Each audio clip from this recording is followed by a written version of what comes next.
guys? Tambo here with your weekly core report. Water is wet and RPS members are shipping as usual. Our NBA content has been on fire since the beginning of the season. I kicked off the week by shipping a WFBBC seat on FanDuel using a low-owned Isaiah Livers recommended on the Premium Final Countdown show. I hope he comes off the bench because I know for a fact they love this kid. They're going to give him run no matter what. They're probably going to push him, and he's $3,100. Our premium content comes through big time, whether it's our up to lock shows, heat maps, core plays, or playbook. Join us today so you can start shipping too. I wasn't the only one shipping a seat last week. Our guy Locks secured a DraftKings NBA Live Final seat as well. AP's core plays from Sunday helped a bunch of members win too. Junior hit for $3,000, while Nick's story shipped for over $15K. Steve Boynton used our core plays and playbook to make a late swap that won him $3,000 in NBA. And Punisher used the NBA heat map to ship $100,000 on DraftKings. As always, subscribe to our YouTube channel and hit the like button on this video as well. Keep the good mojo going. Our NFL dominance continued into week 8 as well with some big wins. D-Hops shipped for $4K on FanDuel. EJOCam won $5K. And Dirty Deeds 30 hit for $7,500. Some of our best screenshots aren't necessarily the huge scores. Bankroll building is a big part of becoming successful, and we love to see the good ROI hits too. Cusp Love illustrated this perfectly, turning $2 into $800, while Wes turned $18 into $2,500 on DraftKings, and Jalapeno turned $198 into a monster $77K. His Great Pizza brought the great mojo in Cincinnati. Congrats again to all our members. If you want to be featured in the core report, drop your winning lineup in the Members Never Win channel in our premium Discord. If you're not a member, join now. You won't find a better value with all sports included for one low price. Remember, if you're not winning with us, you're watching us win. Until next time, let's keep running pure.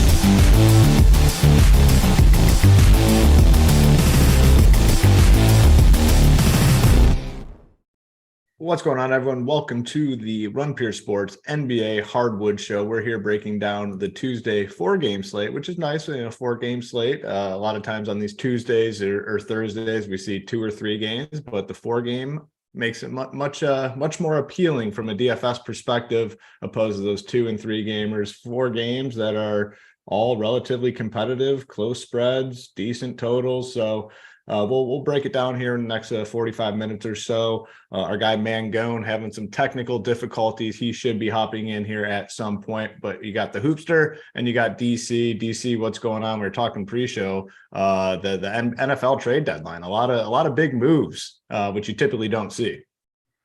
Yeah, I've talked about it for years, on doing NBA shows on NFL trade deadline day, where it doesn't make any sense where like these teams that are done for the season, why wouldn't you trade away assets that are going to, be free agents or whatever? You see it in basketball, you see it in baseball, but it took a long time for the NFL to kind of adopt that policy, but makes sense, man. You're not going anywhere. You're not going to, you've kind of decided you're not going to sign a player that was drafted 2 or 3 years ago to a long-term contract.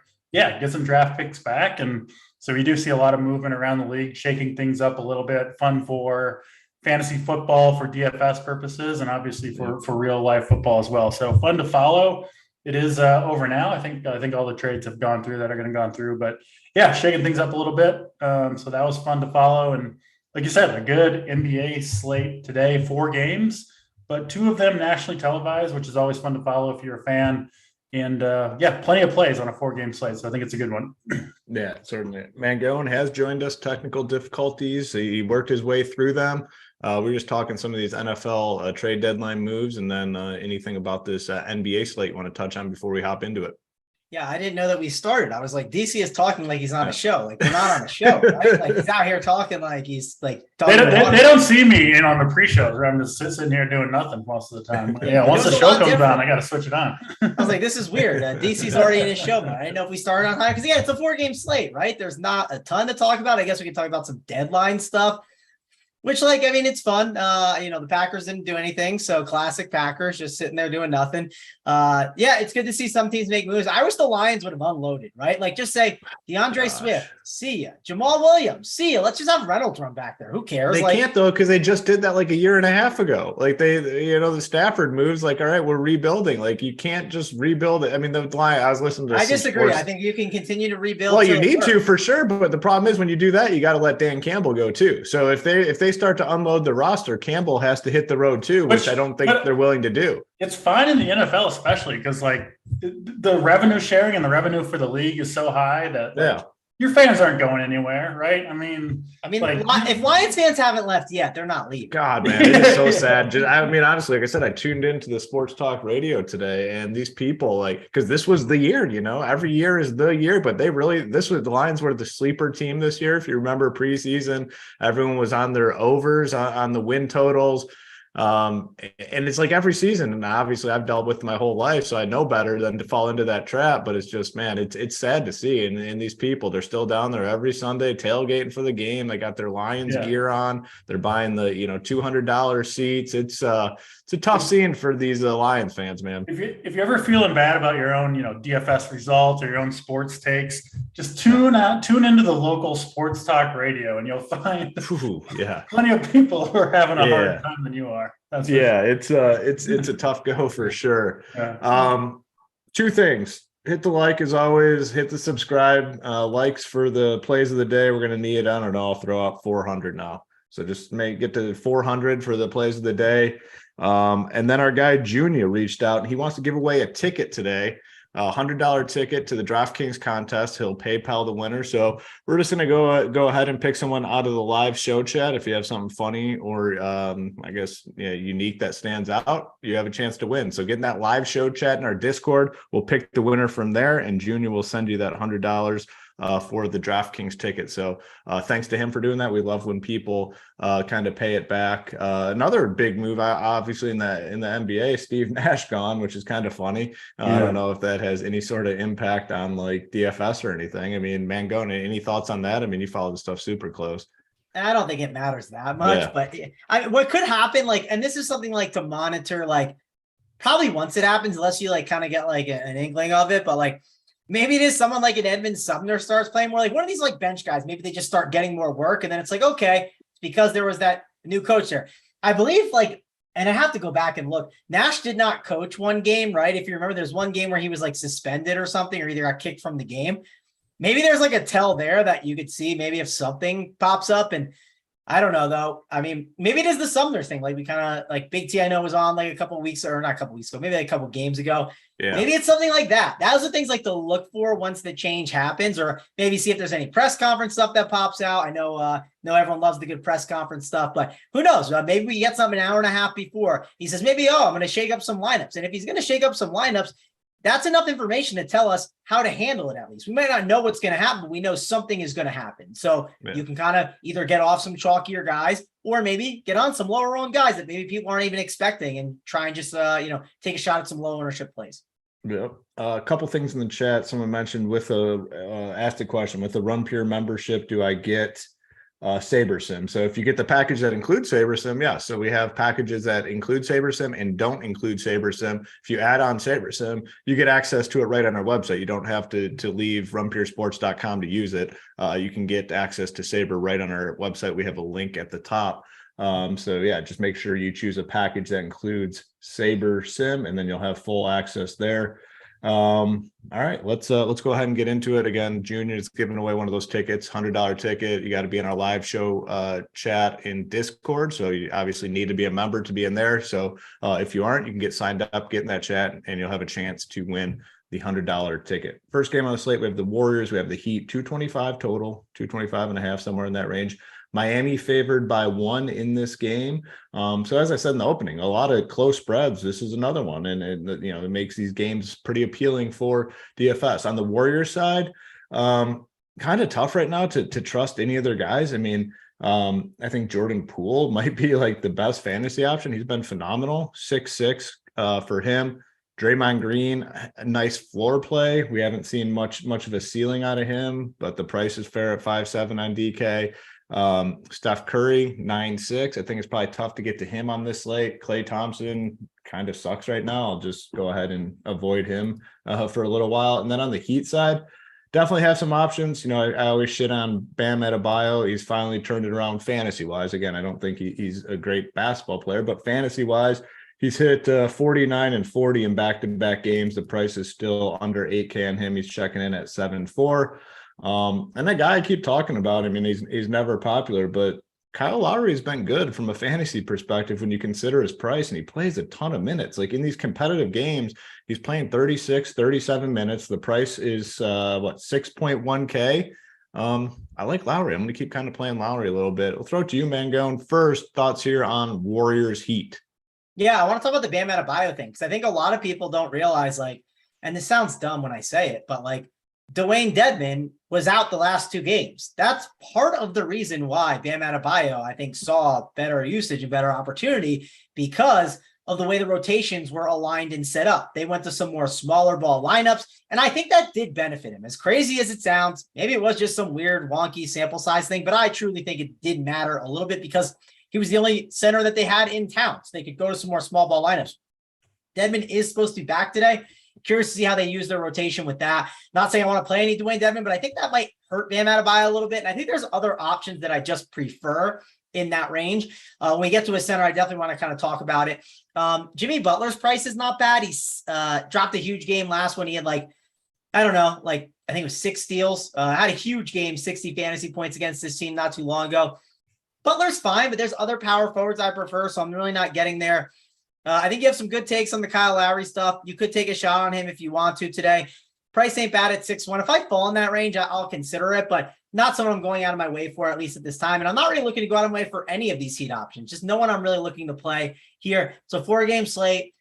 This isn't a game I'm super excited about. Jordan Poole's price tag, 6-6. That's gone up. Klay Thompson, 5-5. Not so interested in that tag either. Draymond Green at 5-7. I do think he has upside at that price to have a big game. We talked about it last week that he could be a really interesting option. The problem is I just don't know how he fits into the construction this week. I think you'll get him lower on than last week, but this is a guy that I just don't think I'm getting to because there's other options that I prefer. And Wiggins isn't a bad last guy in at 6-9. I think he's okay. And I'll never say fade Steph Curry, right? If you have a take on Steph Curry and he's going to be below 10%, yeah, you can make a case for that on a short slate. Depends what his ownership is going to be versus the other studs. But overall, this is not a game I'm really looking to get to that much. It's more last piece in kind of options rather than prioritizing with my lineup. So don't think I'll be getting many guys here on this one. Yeah, it seems like a lot of guys, in play, but not core play type guys. Like you said, guys that you round out your lineup with.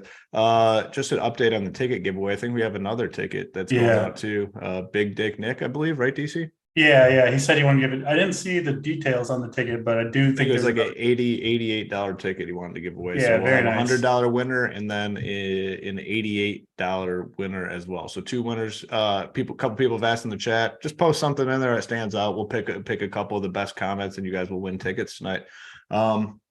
Warriors Heat thoughts, DC.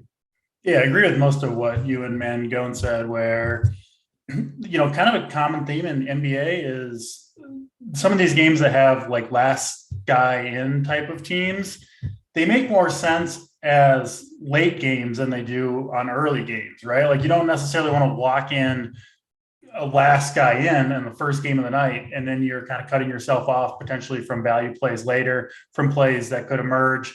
And so, when you're deciding between a last guy in the first game of the night or the last game of the night, you typically want to go toward the later games because it just leaves you more flexibility to swap. So I'm with Mangone. I'm not loving this game. The couple guys that I'm looking at, I think Kyle Lowry at 6,100 makes a lot of sense on a 4-game slate, right? I don't think I really want him on a 10 or 12-game slate because I just don't think he's got the big upside that you might need to win a GPP. But on a 4-game slate, 35 or 40 at 6,100 could very well be enough. So I think he's a good play. I do like Jimmy Butler in these games against good teams. I mean, especially the Warriors, right? Who pass the ball around so much. You saw it last game. Butler jumping passing lanes, gets 6 steals. He seems like he wants to show up and perform against these type of games. He's pretty cheap. I mean, 8,400 on DraftKings. I think he's the same price, maybe 8,600 on FanDuel. Can play him at power forward there. I do like him quite a bit. I do think we will still see big games out of Draymond Green at times, right? Triple-double type performances. I still think he's got that in him. He has been playing better recently. And it's a big game here. Warriors are still trying to kind of find it a little bit. So Draymond Green, Jimmy Butler, Kyle Lowry, a cheaper option, Max Strus, I think is fine. Been playing some pretty big minutes. He can get hot from three, put up, 35 fantasy points at around 5K on both sites. And then, of course, if you want to play the low on Steph Curry, I don't have a problem with it. But right now, I don't really see anyone in this game that I'm, dying to get into my lineups.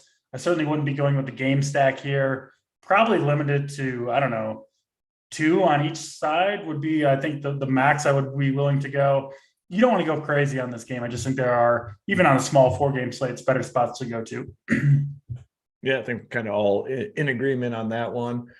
Just a reminder that we have the Up to Lock show after BigT, JSU, and our boy Holden breaking down the slate, covering any news, talking some roster construction. You do need to be a member at Run Pure Sports, but I'll tell you what, they're the best in the industry at breaking things down up to lock. So definitely want to head over and check that out. They're up after us. So head on over to runpuresports.com, get in there so you can watch that show. Next game, we have the Bulls, we have the Nets. Big total here, 232. Brooklyn favored by 2. Steve Nash fired today. Not sure how that really impacts this game or the team moving forward. Ben Simmons out. That's obviously more important. Seth Curry out as well. Probably a slight boost to some of these Nets guys. Really like Durant here. I like Royce O'Neal a little bit. Claxton, I think he's a decent play. And then on the Bulls side, Levine has a good price tag, checking in at 7.5K. Vucevic, 7.8. And then you obviously have DeRozan, a little more expensive at 8.5. But if this game stays close, you have to imagine a couple of these studs have real big performances. The total's massive. And the spread is close. We'll go to you first, DC. Thoughts here on Bulls Nets? Yeah, Brooklyn played yesterday. I was on the show, and we talked about the Brooklyn side, especially with the Ben Simmons injury. These guys are playing huge minutes. I mean, we talked about you and me and JSU, and Rubio talked about playing, Kyrie plus Durant lineups. I was very high on Royce O'Neal because these guys are playing like 38 to 40 minutes a game. Especially with Ben Simmons out.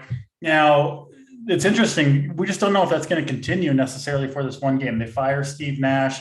It seemed like they're going to hire the Celtics former coach who was suspended for the year for sexual relations with like a assistant coach. So I assume they had that deal in place before they got rid of Nash. It kind of seemed like, because they announced it like within the next hour.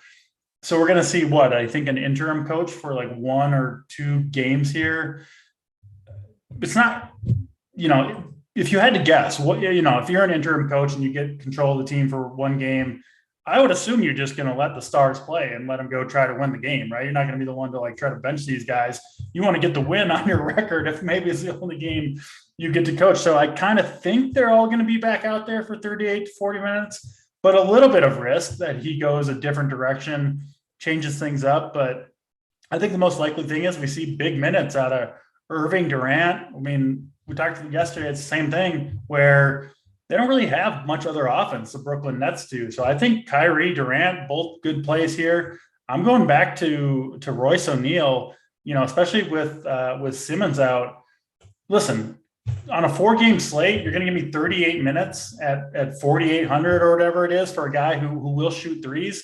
I'll take that all day. I think Claxton is interesting. I mean, all 4 of those guys smashed value. Kyrie, Claxton, Durant, Royce O'Neal, all 4 of those guys got there. Joe Harris was fine. Brooklyn just doesn't have that much left. So even with these kind of inflated price tags for the stars, I like the Brooklyn guys quite a bit here against Chicago. I do think they're going to go try to win this game. The interim coach, and listen, Brooklyn needs to win games right now. This is a team that could still do damage in the playoffs if they are going to get there, but it's a rough start for them. So I do think we'll see the stars out there for big minutes. I do think they'll perform. I'm more in on the Brooklyn side of this game, specifically those 4 guys, Kyrie, Durant, Royce O'Neal, and Claxton. They're all different positions. They all have different price points.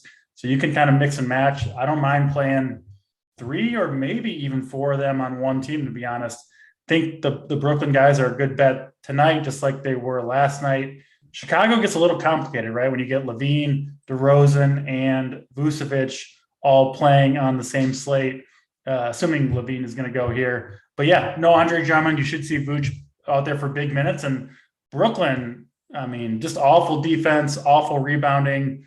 So yeah, I do think Vooch, who played 36 minutes last game, I think Drummond was out that game too, ripped down 19 boards, 23 points. He could do a similar thing to this Brooklyn team tonight. So he's interesting too. I talked about a game stack last night for the Indiana Brooklyn game. I think it is in play here too. I do like the Brooklyn side better, but don't mind bringing it back with Nick Vucevic, who I think is my favorite play on the Bulls. So definitely a good game fantasy wise here. Yeah, I'm with you on Vooch. He's definitely my favorite on the Bulls, and I'd say Durant on the Nets. I really am going to make sure I get a lot of exposure to those two guys. One question in the chat, Darren D said, I just signed up. When are the player pools released for NFL? Typically Saturday night, Sunday morning. You can find them under the NFL tab at the top. So if you signed in NFL, the drop down box, and then you'll see player pools right above that core plays. So for NFL, drops usually Saturday night, Sunday morning. For NBA, about an hour before lock. So make sure to check that out. Mangone, thoughts here on Bulls Celtics? Yeah, and also if you're looking for Big T score, you're probably not getting it Saturday night, Sunday morning. Yes, so consume correct. the other content, right? Like consume other stuff, check it all out, get yourself set up. I just don't want someone sitting there waiting and wondering. That's all. So I know I got my content up already. I got it up nice and early with the pool that I'm looking at for this slate on my single entry 3-max stuff. And this game is littered with tons of options to play for this game. It seems like this is a slate where it's a 4-gamer and everyone is just playing 2 games. They're playing Brooklyn and Chicago, and they're playing OKC and Orlando. They're not really getting a lot of exposure to this game and then the last game tonight. So that's just worth calling out. People are going to like the spend-ups here. They're going to like Durant. They're going to like Kyrie.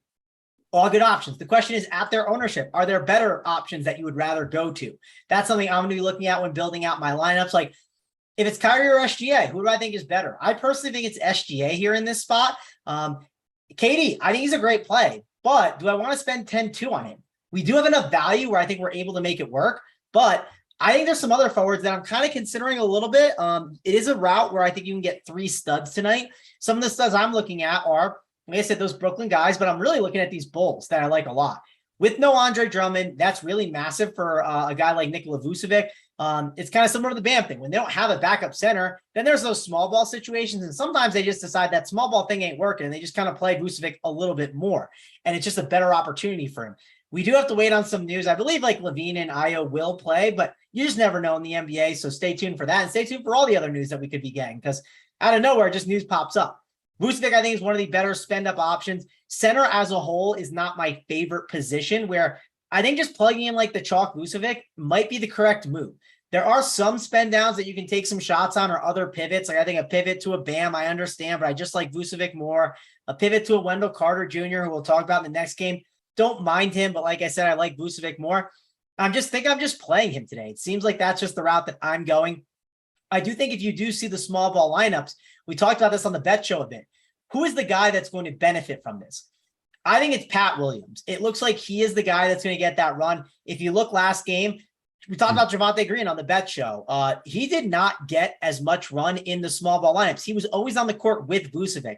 Pat Williams and Derek Jones Jr. were the 2 guys that kind of played into that 4 and 5 role. I really think that Pat Williams is a great play. My best bet I gave on the show today too was Pat Williams over on rebounds at 3.5. I just think his minutes are way too low right now. So like him as an option. Zach LaVine's ceiling is great at 7.5K. I mean, this dude could have a monster game. If he outscored KD tonight, that would not shock me. I wouldn't just be like, wow, that's absolutely crazy. He could easily do that. He'd go out there and drop 35, 6, and 6 on the Nets, and the Bulls win 120-100. It's 4 and 5 nights for this Nets team. I wouldn't even be surprised if we get news that KD randomly sits. It just would not shock me. So I think LaVine is a really, really interesting tournament play that I'm looking to get to, along with Vucevic. And I don't think anyone's talking about DDR if you want to really take a gamble on that. But I think the other 2 options are the ones that I definitely prefer. If you do get Ayo DeSumo out, Alex Caruso is going to be a really good play that you're going to want to get some exposure to. And 2 more value plays to talk about on the Nets that I see popping up on lineups. Joe Harris seems like a cheap value that people are going to, but it's Joe Harris. Like, be a little cautious. I want to know what the ownership is going to be. So that's something I'll kind of analyze to make my final decisions on. And then Royce O'Neal at 4.8, which I don't mind Royce O'Neal, but I don't know. He seems like a safe guy that he won't kill my lineups, but I also don't feel like he's going to like win me the slate by any means. So it just depends if he's like a last piece filler that I feel like won't kill me and I like the rest of my team. Sure, he might slide in there, but this is definitely a game that I think you're looking at a lot of these stars and you want to get exposure to. And like the lower owned guy that I think people are sleeping on, I think it's Pat Williams. I think you could see a really nice game from him today. Man, the minutes for Royce O'Neal are just insane. I mean, that's what I was saying yesterday, man. 34, 39, 35, 37, 40, 37, 36. He hasn't played less than 34 minutes all season long. Hasn't had less than like 17 fantasy points. Now, that's not a huge number, but it's a pretty nice floor for his price tag and a 4-game slate. So they also have no Ben Simmons, who's like supposed to be their known like stopper, right? So that's good for him. And I think Royce has the guard and forward flexibility, which is great. You can plug him into so many spots. Small forward, I think you can plug him into small forward, shooting guard, forward guard, utility. Like there's a lot of opportunity to get him into your lineups. Yeah, I think real strong play. All right, we got 2 more games. On the likes, I said we can definitely get to 400. 770 watching, 240. Get to 400 so we can get to the plays of the day, get to the winner circle. So 400 likes we need. And then also hit the subscribe as well. Another appealing game, man. Going kind of touched on it. There are going to be some popular plays here, but the Magic and the Thunder, 216.5 total. OKC favored by 3. On the OKC side, a couple plays that people are going to go to: SGA, Poku, and then obviously Jalen Williams, who played 26 minutes and put up 30 fantasy points. He's only 3.9K. He'll be popular today.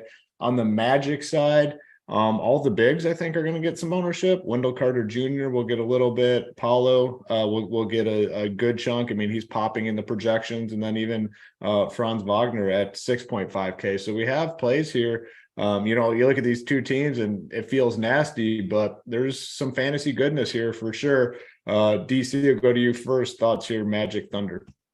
Yeah, first guy I'm looking at here is SGA, who we've been on since Giddey has been out. Dude's just going off. I mean, what has he had? 65 plus in 2 of the last 3 games, something like that. If you look at some of the advanced numbers, passing, drives, last game SGA had. I've been looking at this number since, NBA.com has started tracking this sort of thing like 4 or 5 years ago. I think it is now. He had 41 drives in that last game, 41 drives to the basket. I can't remember seeing a number higher than that in any one game. Of course, it coincided with 27 shot attempts, 9 assists, 63.5 fantasy points. They just don't have much else. Many other creators on this team with Giddey down. Orlando doesn't even have like a point guard really to defend him. You know what I mean? With Cole Anthony out, Jalen Suggs questionable, Fultz out. They do have 2 bigs down low, and obviously Wendell Carter Jr. And I'm a little nervous about Bull down there, kind of defending the hoop, but I don't know. SGA just going to do so much for this team. He's expensive, 9,400. It's kind of there's a lot of point guards kind of to choose from, right? You've got Booker and Paul, who we haven't talked about yet. You've got Kyrie, obviously, Steph Curry. But to me, SGA is the play at point guard if you're spending up 9,400. I think his floor is really high. I don't love trusting OKC, who obviously, should be kind of in that tank race for the number 1 pick, but they've won 3 games in a row. They're at home here. It seems like, as of right now, they're kind of letting these guys go. So yeah, I think SGA is in line for another massive game. He would actually be my favorite of all the plays on this slate to lead the whole slate in raw fantasy points scored. So I'm absolutely in on SGA. His not direct backup, but we'll play. It looks like the point when SGA takes breaks, and then also we'll play alongside Shai Gilgeous-Alexander at times.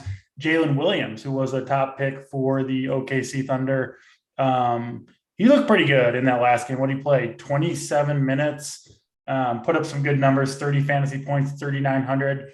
Not a ton of great value on the slate. I think Jalen Williams has got to be near the top of the list. It does look like he's going to be maybe the most popular play on the slate from what I'm looking at on ownership projections. So that makes me a little bit nervous and maybe not as high on him as I was. Just, you don't love playing a backup guy in his third game in the league who's not guaranteed production or minutes as the highest owned guy on the slate. But I do think point per dollar wise, he makes a ton of sense. You can go to guys like Poku. I think Lou Dort is an interesting play, but SGA, Jalen Williams, I think are the primary plays. And then on Orlando, I like the bigs. I mean, Bull, I saw some good stuff out, in the media on him. He's been good, 4 games in a row, including his best game of the season last game against Dallas, played 30 minutes in that game. Looks pretty good out there. And I think he's got upside too at 5,700. I talked about all the SGA drives to the cup.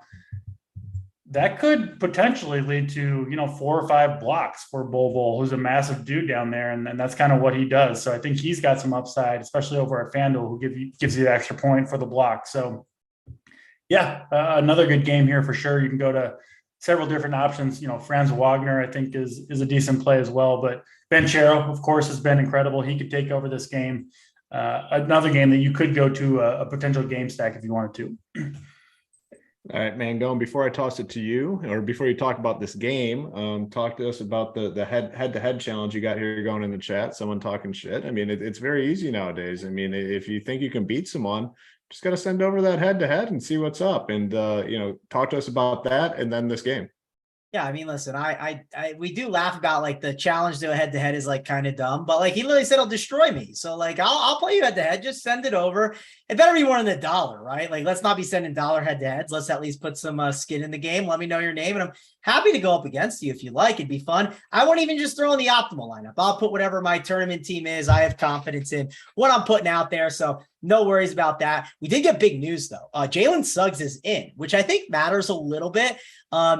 It was a small sample size that we had, but the big thing that I noticed with this, with Franz Wagner is it seemed like he was struggling when he was kind of running the point. I actually think the Jalen Suggs stuff could help him, where it just gives him a little bit like less pressure off him, where he's still kind of a secondary ball handler and still able to get the job done. At least that's what I noticed in the very, very small sample.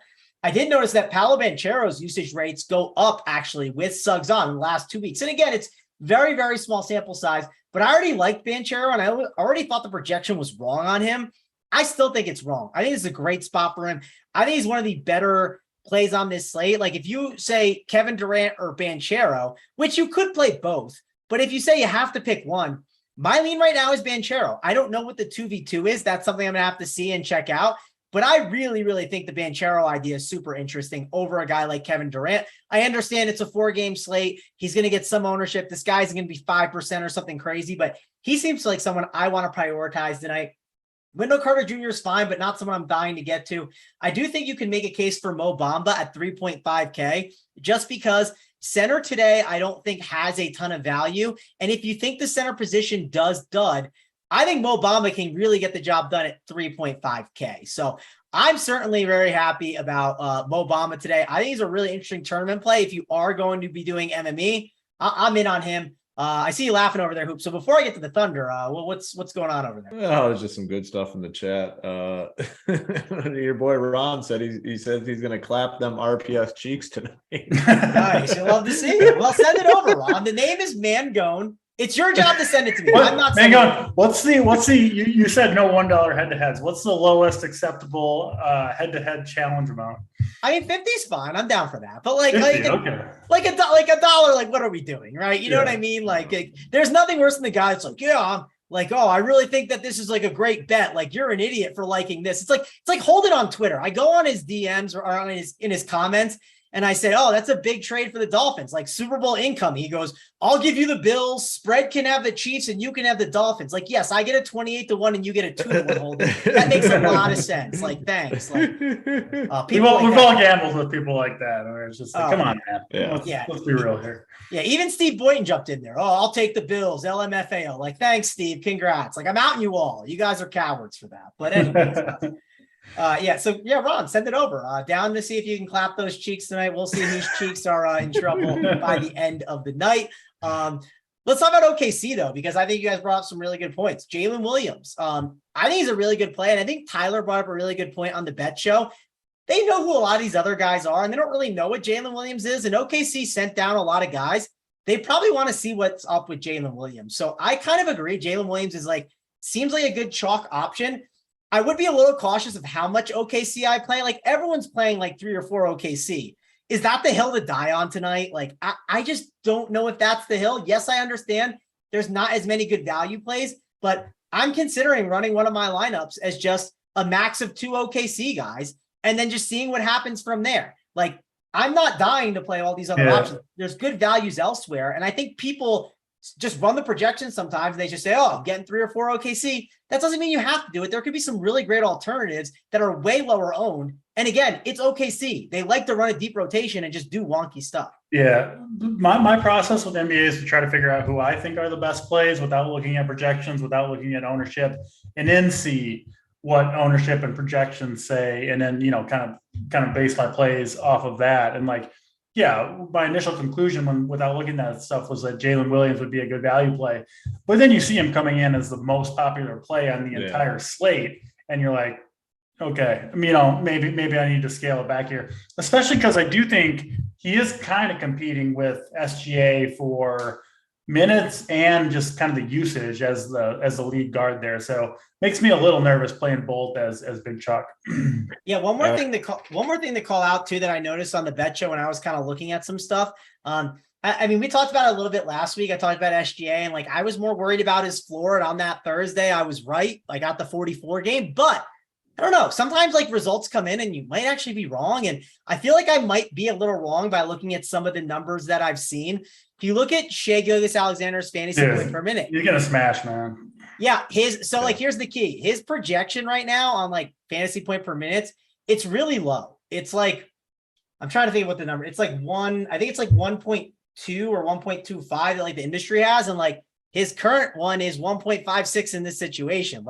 He might be good chalk. Now, he is going to come in a ton of ownership, worth mentioning, but I think he's a really good play. You do have to make some pivots at spots, but I really like SGA. I'm not saying anything that's crazy. I think he's a really good option on this slate. I know Darius Bazley is getting a little bit more run, and he is center eligible, which I think is worth calling out and really important, just because if you don't want to go up and play some of these centers up top, you need a cheap one. And it could be Poku, it could be Bazley. Those are 2 options that I wouldn't ignore. It seems like Robinson Earl is starting to lose some minutes. They know what he is, and I think they like kind of going with some of these other small ball guys and just kind of seeing how that works. And I'm sure OKC doesn't mind losing some games with small ball guys and having them just shoot over the chair there. So I think those guys are really interesting to consider at your center spot, not just your forward. I just think it's worth calling out because of, let's say Vucevic doesn't get there. Hoops talked about not liking Bam Adebayo in general. Let's say Bam just has a normal game. Wendell Carter Jr. is fine at 680, drops 30 to 35. And then let's say Vucevic at his price tag of 7.6 just gets you between 40 and 45. That doesn't break the slate. And some of these other values, if they get to 25, they're great options. So overall, I think considering punting the center position is not the craziest idea, even though it looks like it, because there's just not great cheap options. All right, we got some leaders in the clubhouse according to Junior in terms of the ticket giveaway. Junior's going to pick the winner that he's giving away, the $100 ticket, and then we'll have him pick the $88 ticket as well. So you need to do something to impress Junior. Looks like there's 3 leaders in the clubhouse. You have one more game. Junior, shoot me those winners when you get a chance. Hopefully during this last game, could potentially go quick. So make sure to get those over to me so we can announce them here on the show. In terms of the likes, good job. I mean, we're at 930. I mean, the show's gaining momentum. 333 on the likes. If JT Hayes was on here, he might just walk off the stage. I mean, he literally might walk off the stage with 930 watching and 334 likes. Need to get over 400. If we don't get to 400 quickly, I'm going to bump that up even more. So you have a couple minutes here to get to 400. Pound the like, pound the subscription button. Hoopster, who do you like to win the finals? Jeez, that's we're going way down here. I have no idea. Still too early, but we'll have we'll cover that later on in the season. Last game of the slate: Timberwolves, the Suns, 227 total. Phoenix favored by 4. To me, this is one of those games that probably just more fun to watch than really play fantasy guys from. Chris Paul you can play, Devin Booker you can play. Somewhat interested in those two. On the Timberwolves side, Karl Anthony Towns kind of turning it around a little bit after a slow start. Anthony Edwards, I think, is always a play, but I'll be probably underweight on this game. I don't really love it all that much. Mangone, we'll stick with you. Thoughts here, Timberwolves Suns. Yeah, and I just want to know, I'm looking at my DK notifications. I don't have one from my boy Ron, who says he's a freeloader for life. Yeah, crazy how that works. He's also a freeloader for life as well, which is great. I love that he openly admitted it, though. So we give Ron a little hat tip to saying, I freeload all the time off RPS. So I think your cheeks are safe tonight. I mean, so far we'll have to see. I even said, give me your username and I'll even look for it, because this is fun. It'd be fun to revisit this on the show that I'm on Thursday, just for some good laughs. But let's keep this thing moving and talk about this final game here. That Orlando OKC game was great. We get a 2-hour gap, and then it's Minnesota and Phoenix. So if you do like backload for any reason, you don't have a lot of options to switch to. So let's at least call that out. Also, if news kind of comes in that you think like, oh, let's say like out of nowhere, Devin Booker's questionable. Well, like just make some plans. Like if you decide to play him or not play him, how to adjust. I'm not saying that's going to happen, but you just don't have a lot of backloading opportunity. There is no DeAndre Ayton. So Landell's kind of in play. My only worry is like Rudy Gobert is obviously not the center that you want to attack. And he's at like 5K. He's not like 4-1. It's not this super cheap price tag where I think at this 5K range, Landell is not someone I'm dying to get to here. So yeah, I understand if people might like him. I'm not going to him that much. The spend ups are pretty interesting on the Phoenix side. You have to make a case for Chris Paul. I don't think it's a bad spot at all.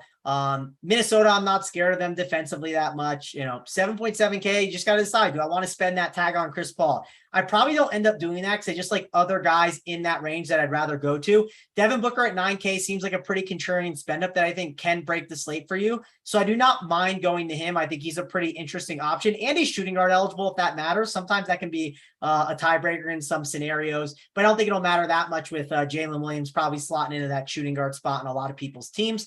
And then let's talk about the Minnesota side. I just think it's kind of a fade here for me. The only guy that I have any interest in on the Minnesota side is Jalen Noel. And if you look this season, Jalen Noel actually averages the most fantasy points per minute of any Timberwolf on the entire team. The problem is the max minutes he's gotten is 26, but he's only 5K and he's paid that tag off a ton. I think he's a really interesting contrarian option at the guard spot that I would take a gamble on in tournaments if I was playing like multiple teams. So don't sleep on Jalen Noel. I think he's a pretty interesting option here that you can take a chance on. And one last guy to mention, Bridges. I think he's in the conversation as the last guy in, but not someone I'm just prioritizing for my lineups.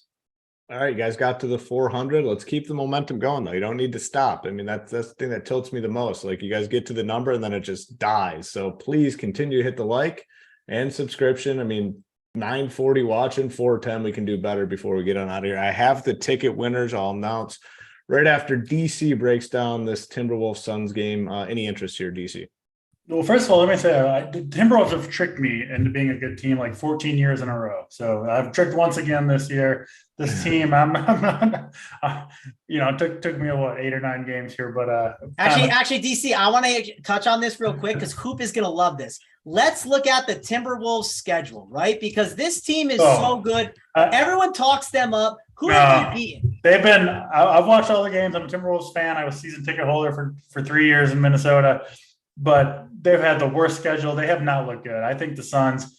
If DeAndre Ayton was out there, I think they would blow him out. But we'll move on from that. Hoop wants to hear. Hoop wants to hear. Trust me, Hoop loves a good schedule. Look, Hoop, this is the Timberwolves have beaten. Yeah. They have beaten the Thunder once, not once, twice. They beat the Spurs once, and then they beat the Lakers. And then they also have 2 losses to the Spurs and 1 to the Jazz. What an impressive schedule from this Timberwolves. It's honestly amazing schedule, and they haven't gotten the job done. I don't think they're going to get it done here against the Phoenix Suns, who, you could make they've kind of faltered in the playoffs a little bit, or at least last year, but you could argue they're kind of the most like organized. They know what they're doing. Timberwolves got to go on the road here. I think the Suns win this game. I do think the bigs for the Suns are interesting, obviously, with DeAndre Ayton out. Torrey Craig may also miss this game. He was playing, 10 to 20 minutes a game as a big.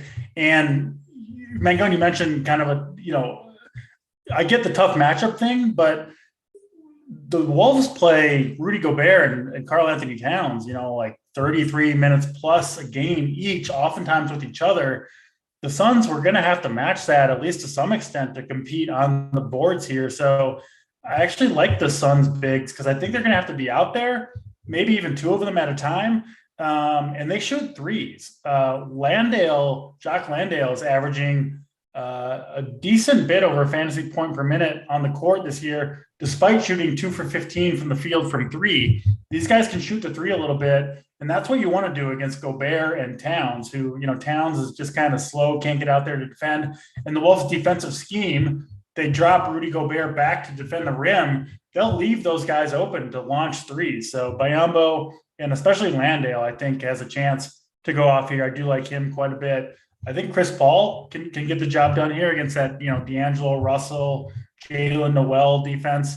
And then, like Anthony Edwards, who would be my favorite play on the Wolves, is going to get some of the toughest perimeter defense in the league in Mikal Bridges. So I'm off the Wolves, but I do like the Phoenix Suns side of it a little bit. I like Chris Paul, and I like those bigs for the Suns as well. So, I'm in on the Suns. And even guys like Bridges, he's going to get the minutes. He's fine. And then Cameron Johnson, I think, is going to get more minutes just because – they're down the big, so they got to play some of those guys that would play the 4 more at the 5. So I'm in on the Sun side of this game more so than the Wolves. Josh Giddey upgraded to questionable. So make sure you are watching that Up to Lock show. The guys will break down that news as that comes through. That game is 30 minutes after lock. So I imagine by lock we'll have that news. Big T, JSU, Holden will have you covered, breaking that down. 2 winners. We got the winners for the ticket giveaway. Junior's giving away one, and Big Dick Nick is giving away the other. The winner that needs to contact Junior is Connor. So congratulations to Connor. You win a $100 ticket. And the winner that needs to contact Big Dick Nick in Discord is Jack Daniels 19. Congratulations to both winners. Let's get to the plays of the day. I'm going to go first with the Rich Parents play of the day. I'm going to a guy that, I don't know, I think we all kind of talked ourselves into when we covered this game, Royce O'Neal. I mean, the minutes are massive. The opportunities with Ben Simmons out, should lead to more rebounding situations. So give me Royce O'Neal as the Rich Parents play of the day. And the point that Mangone brought up, I think, is important too, where you can play him at guard and forward. So you can play him at any spot. So Royce O'Neal. Yep. Go to Mangone next with the Sweet Travis play of the day. Who do you got for us? Yeah, so Ron the Don, I finally found you. He gave me his name, so the head-to-head will be on. We'll have to talk about it on Thursday. Let's go. Be fun. I'll have to post in the Discord too, so people can sweat it on. Everyone loves a good sweat. It should be fun. But so I've gone back and forth. I don't know if you're gonna veto this one, but I really like Banchero. Banchero is the guy that I'm going to. I just think he's the stud worth spending on today. If you want a cheap one, I think Pat Williams like a super off the board one that I think is going to be a really interesting low owned play that can get the job done as a salary relief. So I'll give Banchero as a top spend if you'd like. If you want a cheap one, it's Pat Williams. Those will be 2 guys that I'm looking at tonight. There we go. And lastly, we go to Mom's Basement, DC, with the Mom's Basement play of the day. Who do you got for us? Well, let me first say I'm rooting for a man going to get his cheeks clapped tonight. I'm on that side of it. So we might have to get a new graphic. If Mangone loses, we might need to get a new graphic and a new play of the day. It was going to be SGA, but the Giddey news, I kind of assume Giddey's going to play. This is my general thought with the Thunder in general. that when they upgrade a guy from out to questionable, this is a team that's kind of tanking in general. I generally assume that those types of players are going to play, and Giddey will take away a lot from SGA. So I won't go with him. I will go to the Phoenix big man, Jock Landale, who's playing some pretty good minutes anyway. Now DeAndre Ayton is out. Two bigs, two real centers starting for Minnesota. I think he's going to have to play big minutes. He's willing to launch it from three. I think he can get the job done here. So Jock Landale, the mom's basement play of the day. Love it. As I said, make sure you guys check out that Up to Lock show, JSU Holden Big T, breaking down all the news. They'll have you covered on that Josh Giddey news and how to handle it if he's in or if he's out. So make sure to head over to runpuresports.com and check that out. But we're going to get on out of here. For DC, for Mangone, I'm Hoop. Good luck tonight in your contest.